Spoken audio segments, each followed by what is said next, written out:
परम पूजनीय गुरुजी राष्ट्र की स्थिति से चिंतित नहीं थे, ऐसा नहीं, लेकिन चिंता में से वो एक चिढ़ पैदा करना चाहते थे। यदि आज देश की स्थिति अच्छी नहीं है तो हम इसे अच्छा बनाएं। अगर आज हम दुर्बल हैं, अगर आज हम अभाव से ग्रस्त हैं, अगर भारत माता का कोई भी पुत्र या पुत्री सम्मान से, समृद्धि से जीवन यापन करने की क्षमता नहीं रखता तो ये हमारे लिए चुनौती है, और हम इस चुनौती का सामना करके भारत के भाग्य को बदलेंगे। उनकी चिंता में से ये संकल्प पैदा होता। बार बार मेरी आंखों के आगे वो आखिरी दिन का चित्र उपस्थित हो जाता है। शायद इस भारी भीड़ में मैं ऐसा अभागा व्यक्ति हूं जो प्रातःकाल 5 जून का प्रातःकाल उनसे मिला था। हम लोग रात्रि भर आदिलाबाद से कार्क से यात्रा करके हेडगेवार भवन पहुंचे थे। इच्छा थी परम पूजनीय जी के दर्शन कर लें। वो संध्या वंदन करके बैठे थे। संध्या का क्रम कभी नहीं रुका। संघ की प्रार्थना प्रतिदिन करने का नियम कभी नहीं टूटा। और संध्या के बाद मिलने वाले लोग, हम लोग पहुंचे तो वही भुवन मोहिनी मुस्कान, हृदय का हरण करने वाली, तापों का निवारण करने वाली।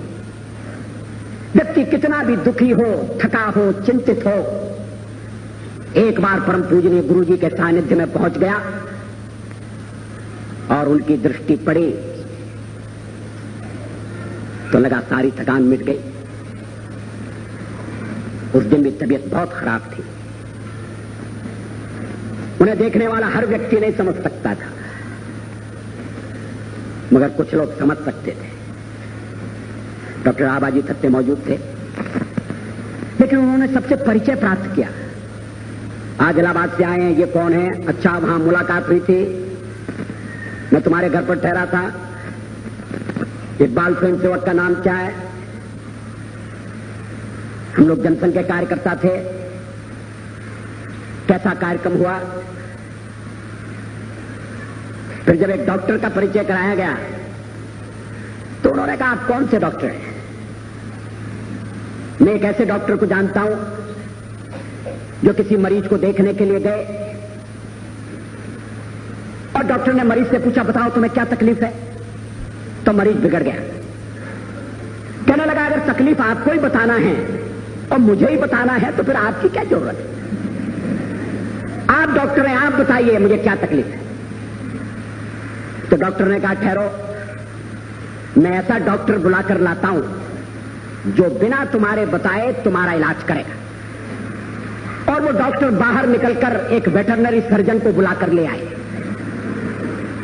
एक जानवरों के डॉक्टर को बुलाकर ले आए। कहने लगे कि ये तुम्हारा इलाज कर सकते हैं, इनके मरीज को कुछ बताने की जरूरत नहीं पड़ती, ये स्वयं सब कुछ समझ लेते हैं।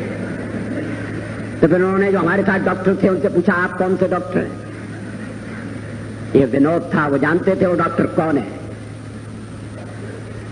मगर मृत्यु दरवाजे पर खड़ी थी,